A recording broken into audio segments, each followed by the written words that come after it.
बृहदेश्वर मंदिर वाकई आर्किटेक्चर का एक ऐसा कमाल है जो अपने आप में एक बहुत ही दिलचस्प पहेली है।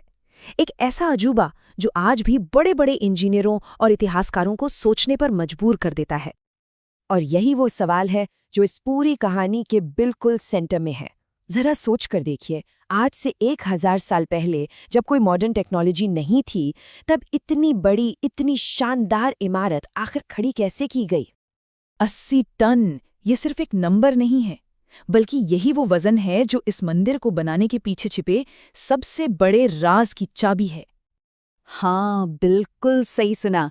80 टन का एक अकेला पत्थर, और उसे भी कोई छोटी मोटी नहीं, बल्कि 200 फुट की ऊंचाई तक उठाना था। अब आप अंदाजा लगाइए, यही तो वो असली इंजीनियरिंग चैलेंज था जिसे आज हम समझने की कोशिश करेंगे। तो चलिए अब और इंतजार नहीं करते, चलते हैं भारत के तंजावुर में और इस हैरान कर देने वाले स्ट्रक्चर के रहस्यों से पर्दा उठाते हैं। देखिए, हर बड़ी और महान चीज के पीछे एक बड़ा विजन होता है, एक सोच होती है, और इस मंदिर के पीछे जो शख्सियत थी वो थे महान सम्राट राजाराज चोल प्रथम। तो ये बात समझना बहुत जरूरी है कि ये मंदिर सिर्फ पूजा पाठ की जगह नहीं था। नहीं, ये तो चोल साम्राज्य की ताकत, उनकी दौलत और दुनिया को ये बताने का एक जबरदस्त तरीका था कि उन्हें शासन करने का दैवीय अधिकार है। एक तरह से ये पावर का एक खुला ऐलान था। लेकिन जो बात सबसे ज्यादा चौंकाने वाली है वो है इसे बनाने की स्पीड। अंदाजा लगाइए, इतना विशाल, इतना कॉम्प्लेक्स स्ट्रक्चर सम्राट के ही शासनकाल में सिर्फ और सिर्फ 7 साल के अंदर बनाकर तैयार कर दिया गया था। वाकई यकीन करना मुश्किल है। असल में ये मंदिर चोल समाज का सेंटर पॉइंट था। मतलब ये सिर्फ एक मंदिर नहीं था, यहाँ पूजा तो होती ही थी, ये शाही ताकत का प्रतीक भी था। शाही खजाना भी यहीं सुरक्षित रहता था। आर्ट और कल्चर का एक बड़ा सेंटर था, और तो और पूरे इलाके के लिए एक इकोनॉमिक इंजन की तरह भी काम करता था। चलिए अब बात करते हैं सबसे दिलचस्प हिस्से की, कि आखिर ये बना कैसे। वो कौन सी इंजीनियरिंग सीक्रेट्स थीं, वो कौन से आर्किटेक्चरल प्रिंसिपल्स थे जिन्होंने इस नामुमकिन से लगने वाले काम को मुमकिन कर दिखाया। मंदिर की जो सबसे बड़ी पहचान है वो है इसका विमान, यानी इसका ऊंचा पिरामिड जैसा टावर।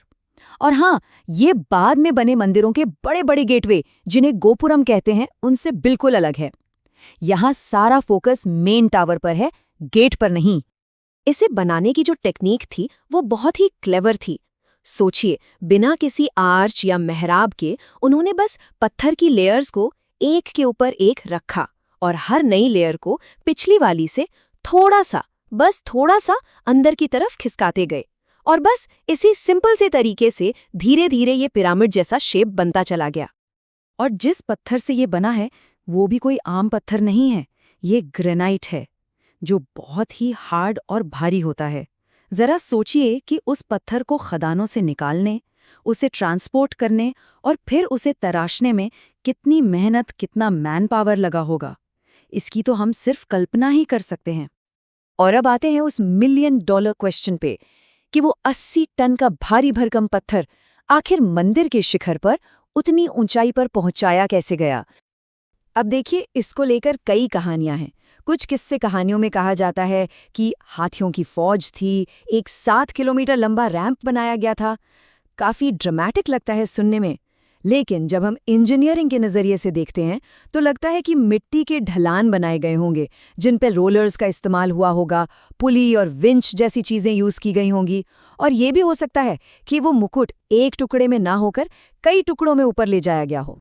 तो आखिर में इसका जवाब किसी जादू या चमत्कार में नहीं है, बल्कि ये चोल कारीगरों की बेमिसाल स्किल, उनकी शानदार प्रैक्टिकल इंजीनियरिंग और उनकी ज़बरदस्त सूझबूझ का सबूत है। तो ये तो बात हुई कि ये मंदिर बना कैसे, पर चलिए अब ये देखते हैं कि 1000 साल बाद भी ये क्यों इतना खास है। आज के दौर में इसकी क्या अहमियत है।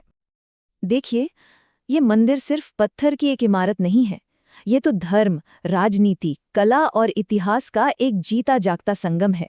एक ऐसी जगह जो आज भी हमें चोल साम्राज्य के उस सुनहरे दौर की कहानियां सुनाती है। और इसीलिए आज यूनेस्को ने इसे वर्ल्ड हेरिटेज साइट का दर्जा दिया है।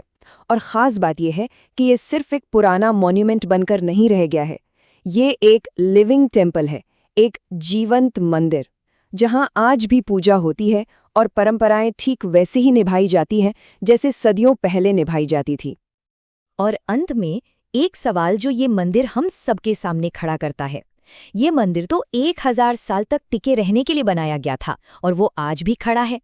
क्या आज हम कुछ ऐसा बना रहे हैं जो आने वाले 1000 सालों तक अपनी कहानी कह पाएगा?